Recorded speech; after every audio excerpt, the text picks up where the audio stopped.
पाकिस्तान एक ऐसे माशी दोराहे पर खड़ा है जहां टैक्स रिलीफ की फौरी जरूरत और IMF की सख्त शराइत एक दूसरे के मद्दे मुकाबिल खड़ी दिखाई देती हैं। ऐसे वक्त में जब हुकूमत टैक्स इस्लाहात और बड़े रिलीफ पैकेज पर गौर कर रही है, मईशत पहले से ज़्यादा दबाव में है और फैसलों के नताइज भी पहले से ज़्यादा भारी हो चुके हैं और वज़ीर आज़म शहबाज शरीफ की जानिब से टैक्स रिलीफ की तजावीज़ को IMF के सामने रखने की हिदायत इस हकीकत को जाहिर करती है कि पाकिस्तान की माशी हिकमत अमली अब मुकम्मल तौर पर बैनुल-अक़वामी मालियाती नज़्म के साथ जुड़ी हुई है। हुकूमत के पास इस्लाहात का खाका ज़रूर मौजूद है, लेकिन इस खाके पर रंग भरने की ताकत IMF के फैसलों से ही मिल सकती है। अब जैसा कि मीडिया रिपोर्ट्स के मुताबिक निजी शोबे की सरबराही में कायम इनकम टैक्स रिफॉर्म्स पैनल ने 975 अरब रुपए के बड़े रिलीफ पैकेज की सिफारिशात पेश की हैं। इनमें तनख्वाहदार तबके के टैक्स में 25% कमी, इनकम टैक्स सरचार्ज का खात्मा, बैरून मुल्क असासों पर कैपिटल वैल्यू टैक्स वापस लेने की तजवीज़, सुपर टैक्स और मिनिमम टैक्स के खात्मे जैसे नकात शामिल हैं। ये तजावीज़ बज़ाहिर एक ऐसे टैक्स निज़ाम की तश्कील की तरफ इशारा करती हैं जो कारोबार दोस्त और शफाफ तरीके से सरमायाकारी के माहौल को बेहतर बनाए। लेकिन सवाल ये है कि क्या पाकिस्तान की मौजूदा माली हालत इस कदर बड़े रिलीफ को बर्दाश्त कर सकती है? ज़राए के मुताबिक इन तजावीज़ का फौरी माली असर 600 अरब रुपये से ज़ायद बनता है। बाज़ माहिरीन मईशत के नज़दीक पाकिस्तान जैसा मुल्क जो पहले ही बढ़ते हुए खसारे, कमज़ोर रेवेन्यू बेस, भारी कर्जों और मालियाती बेयकीनी का शिकार है, वहाँ इस सतह का रिलीफ हुकूमत के लिए आसान फैसला नहीं होगा। यही वजह है कि हुकूमत ने मोहतात रास्ता अपनाते हुए तमाम तजावीज़ को IMF से मशरूत करने की हिदायत की है। इसके बगैर ना तो रिलीफ पायदार हो सकता है और ना ही हुकूमत बैनुल-अक़वामी कर्ज दहिंदगान के एतमाद को कायम रख सकती है। तजावीज़ के मुताबिक तनख्वाहदार तबके को तकरीबन 120 अरब रुपये का रिलीफ दिया जा सकता है। दूसरी जानिब कारोबारी तबके को सुपर टैक्स के खात्मे से 190 अरब रुपये, जबकि कॉर्पोरेट टैक्स रेट 25% करने से मजीद 170 अरब रुपए का फ़ायदा मिल सकता है। पाकिस्तान की सनतें जो पहले ही तवानाई बहरान, महंगे खाम माल, कमज़ोर रसद और इंतज़ामी रुकावटों जैसे मसाइल का सामना कर रही हैं, उनके लिए ये रिलीफ एक ऑक्सीजन की हैसियत रखता है। लेकिन इसी के साथ ये हकीकत भी मद्देनज़र रखनी होगी कि 600 अरब रुपए की कमी हुकूमती आमदन में बड़ा खला पैदा कर सकती है।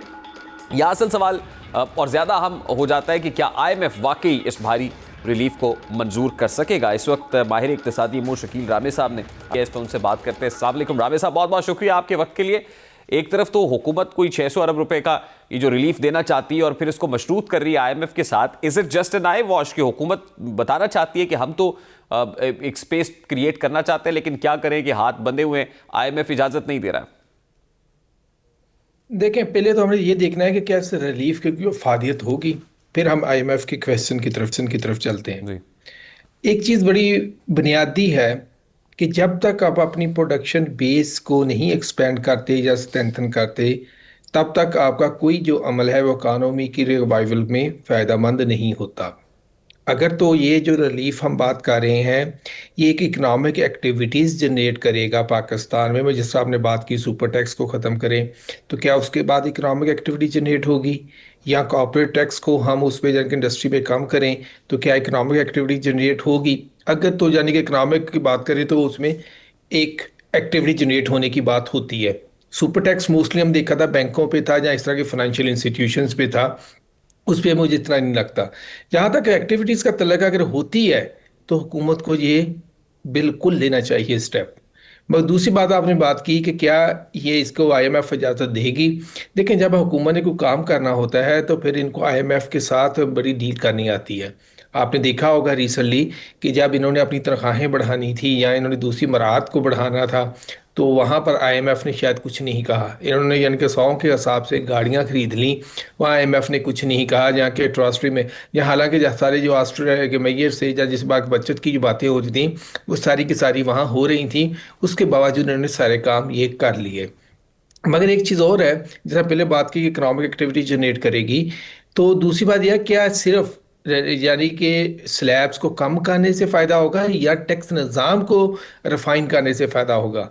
जितना हम इसमें जान के छूट की बात कर रहे हैं या उसमें रिलीफ की बात कर रहे हैं, उसके साथ साथ गवर्नमेंट को इसके यानी कि जो टैक्स सिस्टम है उस पर भी काम करने की ज़रूरत है। क्योंकि असल प्रॉब्लम तो वहाँ से शुरू होता है। यहाँ पर हम ब्राइब्स की बात करते हैं, रेंट सीकिंग की बात करते हैं, करप्शन की बात करते हैं, अंडर इनवाइसिंग की बात करते हैं, सारा कुछ वो वहाँ से शुरू होता है। गवर्नमेंट को इक्वली वहाँ पर भी कोई इक़दाम करने होंगे। लेकिन रावी साहब, जाहिर है इंपॉर्टेंट चीज़ तो ये है ना कि क्या हुकूमत इस वक्त इस पोजीशन में है भी कि इतना बड़ा स्पेस क्रिएट कर सके बिजनेस कॉर्पोरेट सेक्टर के लिए भी और फिर आम आदमी के लिए भी। और फिर जाहिर है एक तरफ तो आईएमएफ है जो लगता है हमें कि फिस्कल डिसिप्लिन लाना चाहता है, मतलब उसकी उसकी एक विश तो है कि रहे, क्योंकि वो कर्ज देने वालों में से है।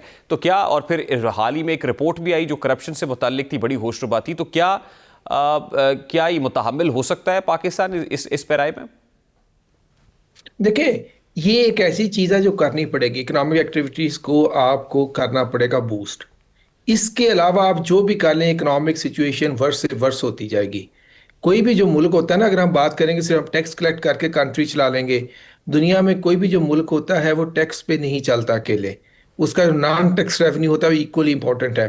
बल्कि एक और चीज़ देखें, अगर इंडस्ट्री चलती है और इकोनॉमिक एक्टिविटी जनरेट होती है, लोगों की इनकम बढ़ती है, तो फिर उस पर तो टैक्स ही मिलेगा ना गवर्नमेंट को।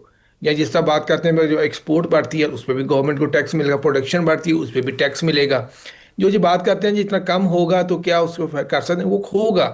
मगर बात सिर्फ ये है कि ये अगर हम इस इंटेंशन से करना है और ये मेक श्योर करना है कि ये सारा रिलीफ इकोनॉमिक एक्टिविटी जनरेट करे। अब जब तक इकोनॉमिक एक्टिविटी में जिस तरह बार बार कह रहा हूँ, इसके लिए बहुत ज़रूरी है कि आप कंड्यूसिव एनवायरनमेंट बनाएं, इसके लिए इंडस्ट्री के लिए, बिजनेस के लिए, और इसके आप कंड्यूसिव एनवायरनमेंट बनाएं कि लोग इन्वेस्ट करना चाहें आपके मुल्क में। अगर हम इतना ज़्यादा करते जाएंगे इंटरेस्ट रेट और हर चीज़ और ये टैक्सेस वगैरह, तो हमारे मुल्क में कौन इन्वेस्ट ठीक, करेगा? यानी आप ये समझते हैं कि दूसरी तरफ आईएमएफ को भी कोई एतराज नहीं होगा इस पे? नहीं, उसको होगा भी तो हमें उसको कॉल करने की जरूरत है ठीक। कि देखें, जहाँ हम आपसे पैसे तो नहीं ना मांग के रह सकते सारी उम्र। हमें अपने मुल्क में भी यानी कि अपनी इकोनॉमी को स्ट्रेंथन करना है। जब तक एक ये आप लिख लें, बाकी इतनी मर्जी इधर उधर की बातें करते रहते हैं, ये टैक्स बढ़ाना है बढ़ाएं, मगर कुछ किसके पास पैसा होगा तो टैक्स ठीक। बढ़ेगा ना। जैसे आपका टैक्स बढ़ता जा रहा है, आपकी इकोनॉमिक एक्टिविटी श्रिंक होती जा रही है।